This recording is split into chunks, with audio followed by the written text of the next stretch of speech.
इलाज से सबसे ज्यादा रिकवरी रेट भारत में है। यकीन ना हो तो हमारी रिपोर्ट जरूर देखिए।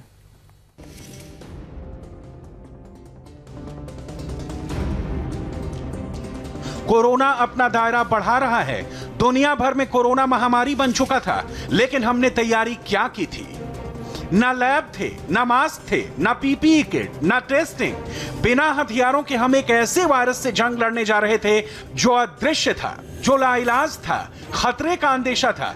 तब प्रधानमंत्री ने देश के वैज्ञानिकों से अपील की थी, आपको लोगों के जीवन को बचाने के लिए दिन रात काम करना होगा, हर संभव प्रयास करें, आपको मेरा पूरा समर्थन है।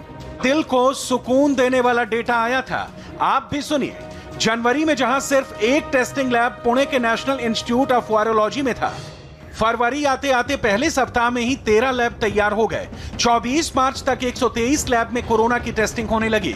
आज पूरे देश में 609 टेस्टिंग लैब रेडी हालत में तैयार हैं। एक दिन में जहां 100 टेस्ट होते थे, आज 1.5 लाख से ज्यादा टेस्ट हो रहे हैं। 60 दिनों में करीब 1000 गुना हमने काबिलियत हासिल कर ली है।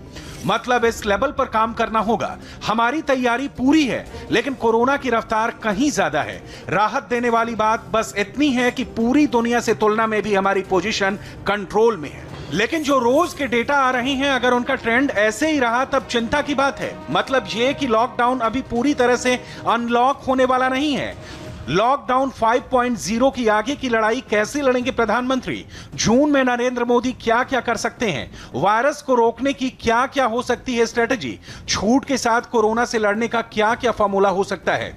एक एक स्ट्रेटजी, एक एक फॉर्मूला पर डिस्कस करेंगे। लेकिन उससे पहले यह जानना भी जरूरी है कि 60 दिन के इतने कम वक्त में हिंदुस्तान ने कैसे कोरोना टेस्टिंग का आंकड़ा हर रोज 1 से 1.5 लाख से ज्यादा कर दिया। यह पॉसिबल कैसे हुआ? क्या है इसकी इनसाइड स्टोरी? इसे समझने के लिए थोड़ा सा फ्लैशबैक में चलना होगा।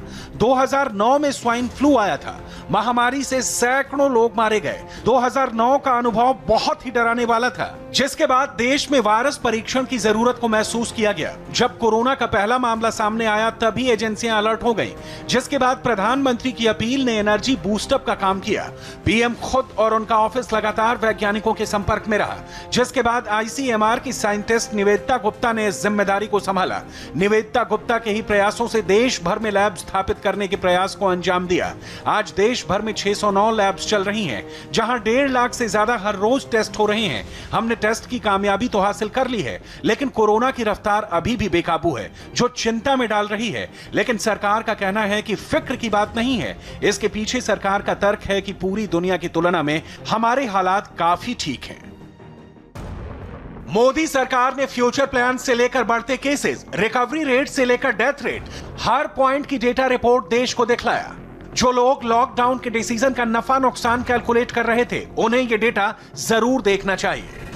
लॉकडाउन 1.0 में रिकवरी रेट 7.1% का था। लॉकडाउन 2.0 में 11.42% हो गया। लॉकडाउन 3.0 में 26.59% पहुंच गया। लॉकडाउन 4.0 के अंत तक 41.61% हो गया। 60,490 रिकवर हो गए हैं।